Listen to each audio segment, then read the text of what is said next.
Hello friends, ये हिंदी व्याकरण पाठ योजना है जिसका प्रकरण है छंद। और ये बीएड और बीटीसी बहुत ही उपयोगी है। तो आगे आप वीडियो को देखिए। हेलो फ्रेंड्स, देखिए आप लोग के लिए हिंदी में टॉपिक छंद का लाए हैं। और ये टॉपिक आप 6 लेकर के 9 तक यूज़ कर सकते हैं। इस पर कोई दिक्कत नहीं, आप लोग लिख सकते हैं कोई भी। तो इसमें देखिए पहला क्या है, ये ऊपर बनाना पड़ेगा कॉलम आप लोग को। दिनांक, कक्षा, विषय और अवधि और चक्र। चक्र मतलब पीरियड वही लिखेंगे आप लोग जिस पीरियड में आप लोग को पढ़ाना है। और विषय में हिंदी, लेकिन हिंदी के आगे व्याकरण लिख देना ज़रूर, क्योंकि हिंदी में कई खंड हैं, व्याकरण हैं, गद्य हैं, पद्य हैं सभी। फिर यहाँ लिखेंगे विद्यालय का नाम, यानी कि जिस विद्यालय में, जिस स्कूल में आप लोग पढ़ा रहे हैं उसका नाम रहेगा। फिर हो जाएगा यहाँ प्रकरण। प्रकरण में आ जाएगा प्रकरण मतलब क्या हो गया, टॉपिक छंद। फिर सामान्य उद्देश्य। सामान्य उद्देश्य में देखिए 5-6 पॉइंट है। छात्रों को व्याकरण के नियमों का ज्ञान कराना, छात्रों को वाक्यों, शब्दों, सर्वनाम, रूपों का प्रयोग कराना। कार्य देख लीजिए आप लोग, ऐसे ही लिख डालिएगा। और विशिष्ट उद्देश्य में लिखेंगे छात्रों को छंद के बारे में बताना, छात्राओं को छंद की मात्रा के बारे में अवगत कराना। फिर सहायक सामग्री, लपेट, चांपट पर लिखित कुछ शब्द, कक्षोपयोगी सामग्री। और उसके बाद क्या है, पूर्व ज्ञान में छात्राएं छंद के बारे में सामान्य जानकारी रखती हैं। ये पूर्व ज्ञान में आप लोग ध्यान दीजिएगा, ये कोई भी टॉपिक होगा किसी भी सब्जेक्ट का, सब में ही लिखना है। छात्राएं छंद के जगह वही टॉपिक लिख देंगे आप लोग, और छंद के बारे में सामान्य जानकारी रखती हैं। बस यही आप लोगों को करना है। अब इधर देखिए, इस पेज पे आइए। यहाँ क्या लिखेंगे, प्रस्तावना। प्रस्तावना में जो हमको पढ़ाना है वही लिख देंगे। ऐसी बानी बोलिए मन का आपा खोए, और उनको शीतल करे आपो शीतल हो। तो हम इस टॉपिक पे बनाए हैं। तो इसके बाद कॉलम बनाएंगे छात्राध्यापक क्रियाएं और छात्र क्रियाएं। तो इसमें होगा पहला प्रश्न, प्रथम पंक्ति में वाणी का क्या अर्थ है, शब्द हो गया। और प्रस्तुत पद में कौन सा छंद है, दोहा। दोहा छंद में कितनी कितनी मात्राएं होती, जो समस्यात्मक हो जाएगा। यहीं से हमारे ये टॉपिक शुरू हो जाएगा। फिर देश कथन हो जाएगा कि आज हम दोहा, छंद और मात्राएं के बारे में अध्ययन करेंगे। और प्रस्तुतिकरण क्या होगा, छात्राध्यापक छात्राओं को आगमन विधि द्वारा छंद पढ़ाएंगी।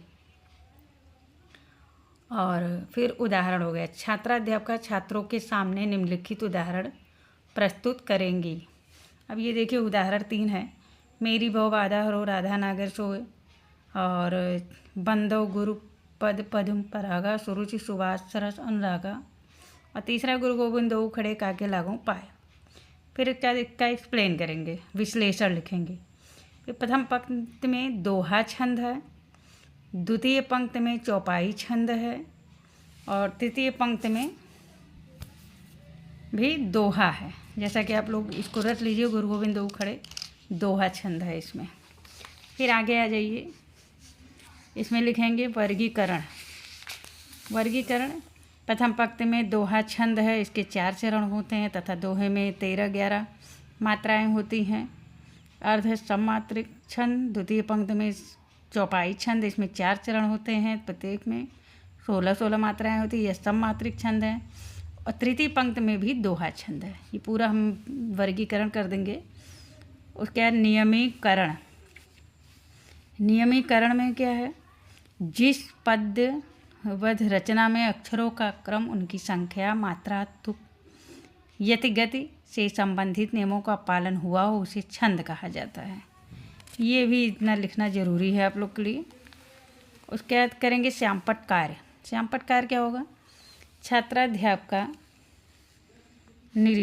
श्यामपट्ट कार्य और निरीक्षण कार्य दोनों एक ही में लिख लीजिएगा, अलग अलग लिखने की कोई ज़रूरत नहीं है। छात्राध्यापक द्वारा श्यामपट्ट पर किए गए कार्य को छात्रों को लिखने का निर्देश देंगी एवं स्वयं कक्षा का निरीक्षण करेंगी। अच्छा, अब ये हो जाएगा कक्षा कार्य। छात्राध्यापक छात्रों से लपेट श्यामपट्ट पर लिखित उदाहरण में से प्रश्न पूछेगा या पूछेंगी, जो भी आप लोग अपने हिसाब से लिख लीजिएगा। पहला क्या है, दोहे छंद में कितनी कितनी मात्राएं होती हैं, चौपाई छंद में कितने चरण होते हैं, छंद की परिभाषा क्या है, और दोहा छंद की परिभाषा क्या है। कक्षा कार्य में जो प्रश्न हम लोग डालेंगे वही प्रश्न डालेंगे जो हम लोगों ने पढ़ाया था, जो पीछे सब प्रश्न है वही सब प्रश्न है। उसके लास्ट में क्या करेंगे, गृह कार्य देंगे। गृह कार्य में क्या होगा, छात्राएं दोहा और चौपाई छंद का उदाहरण लिखकर लाएंगी, ये हो जाएगा गृह कार्य। अब इसको आप लोग देखिए कि आप लोग ध्यान से इसको देखिए, और प्लीज़ हाँ आप लोग हिंदी में या होम साइंस में जो भी टॉपिक चाहिए या लेसन प्लान, तो आप लोग ज़रूर कमेंट करिएगा। हम पूरी कोशिश करेंगे आप लोग तक लेसन प्लान की वीडियो देने की।